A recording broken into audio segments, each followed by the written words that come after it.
NASA and modern astronomy say the Earth is a giant globe spinning 1,000 miles per hour around its central axis, traveling 67,000 mile per hour circles around the Sun, spiraling 500,000 miles per hour around the Milky Way, while the entire galaxy rockets a ridiculous 670 million miles per hour through the universe, with all of these motions originating from an alleged Big Bang cosmogenic explosion 14 billion years ago.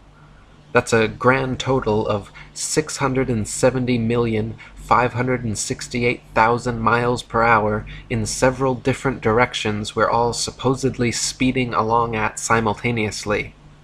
No one has ever seen, felt, heard, measured, or proven such motion, yet the vast majority of people unquestioningly accept that the clearly motionless Earth beneath their feet is actually moving over 600 million miles per hour. NASA and modern astronomy say Polaris, the North Pole star, is somewhere between 323 and 434 light years, or about 2 quadrillion miles away from us. Firstly, note that is between 1.9 quadrillion to 2.6 quadrillion miles, making a difference of over 600 trillion miles. If modern astronomy cannot even agree on the distance to stars within hundreds of trillions of miles, perhaps their science is flawed and their theory needs re-examining.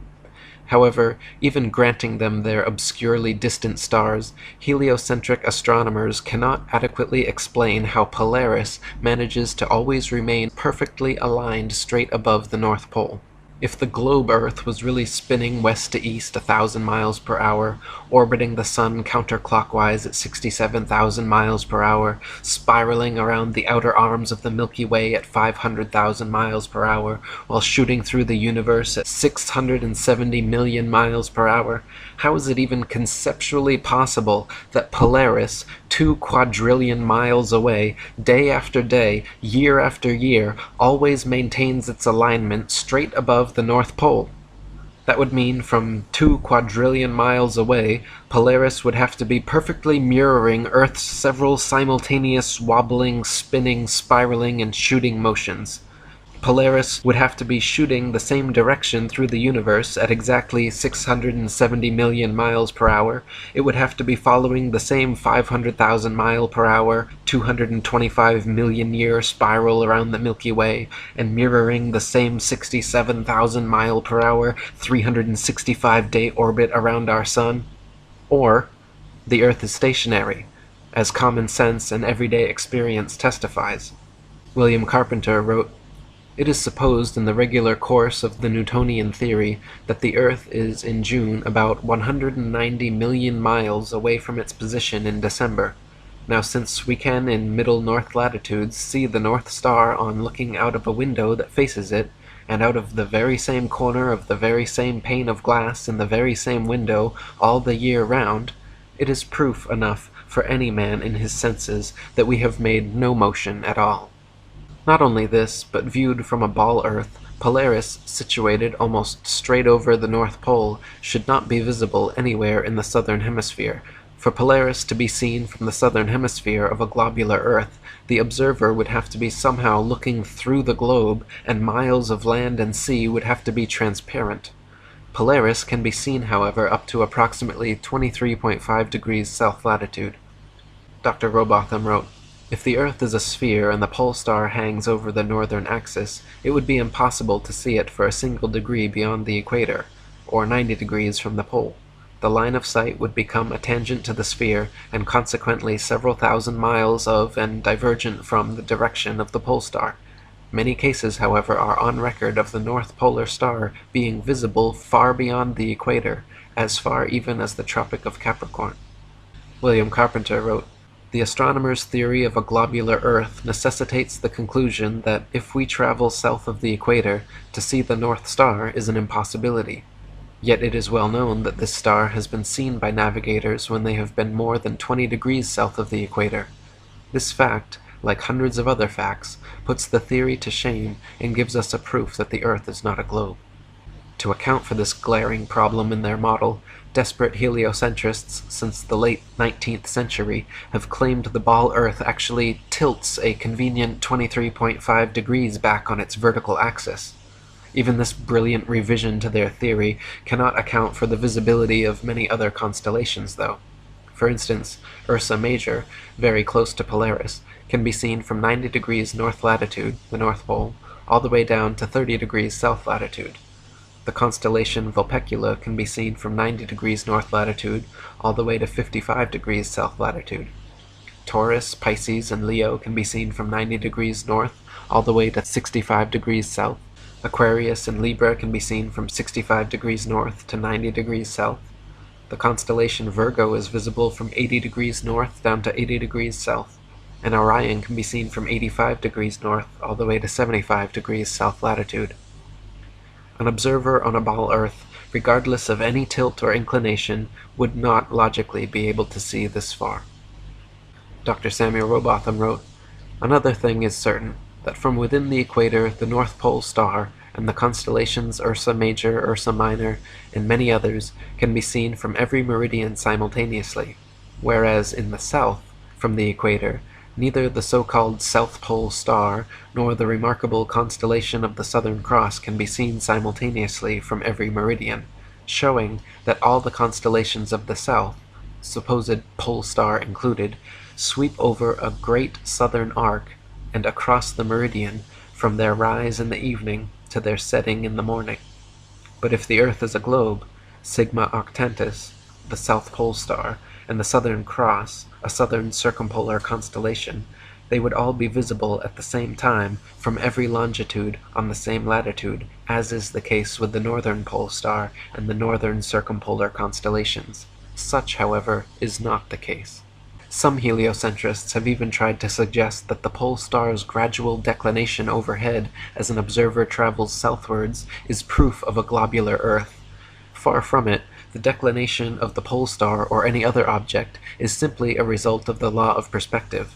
The law of perspective dictates that the angle and height at which an object is seen diminishes the farther one recedes from the object, until at a certain point the line of sight and the seemingly uprising surface of the Earth converges to a vanishing point, i.e. the horizon line, beyond which the object is invisible.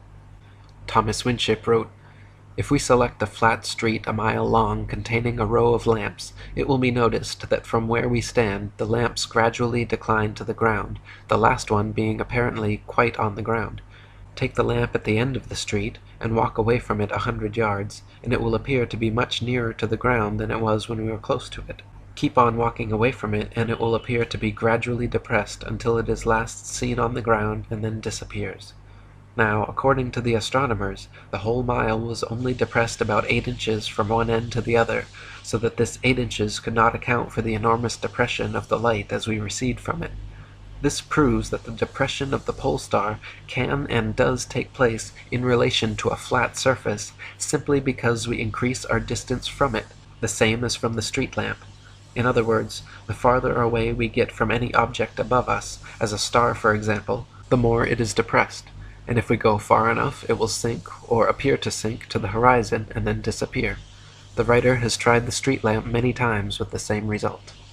And Dr. Rowbotham wrote, "It has often been urged that the Earth must be a globe because the stars in the southern hemisphere move round a south polar star in the same way that those of the north revolve around the northern pole star. This is another instance of the sacrifice of truth and denial of the evidence of our senses for the purpose of supporting a theory which is in every sense false and unnatural. It is known to every observer that the North Pole star is the center of a number of constellations which move over the Earth in a circular direction. Those nearest to it, as the Great Bear, etc., are always visible in England during their whole 24 hours revolution. Those farther away southwards rise north-northeast and set south-southwest. Still further south they rise east by north and set west by north. The farthest south visible from England, the rising is more to the east and southeast, and the setting to the west and southwest. But all the stars visible from London rise and set in a way which is not compatible with the doctrine of rotundity. For instance, if we stand with our backs to the north, on the high land known as Arthur's Seat near Edinburgh, and note the stars in the zenith of our position, and watch for several hours, the zenith stars will gradually recede to the northwest.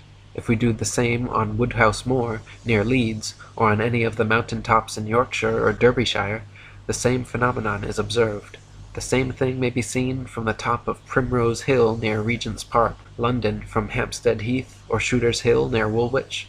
If we remain all night, we shall observe the same stars rising toward our position from the northeast, showing that the path of all the stars between ourselves and the northern center move round the North Pole star as a common center of rotation, just as they must do over a plane such as the earth is proved to be. It is undeniable that upon a globe zenith stars would rise, pass overhead, and set in the plane of the observer's position. If now we carefully watch in the same way the zenith stars from the Rock of Gibraltar, the very same phenomenon is observed. The same is also the case from the Cape of Good Hope, Sydney and Melbourne in Australia, in New Zealand, in Rio de Janeiro, Montevideo, Valparaiso, and other places in the south. If then the zenith stars of all the places on the earth where special observations have been made rise from the morning horizon to the zenith of an observer and descend to the evening horizon, not in a plane of the position of such observer, but in an arc of a circle concentric with the northern center, the earth is thereby proved to be a plane, and rotundity altogether disproved, shown indeed to be impossible.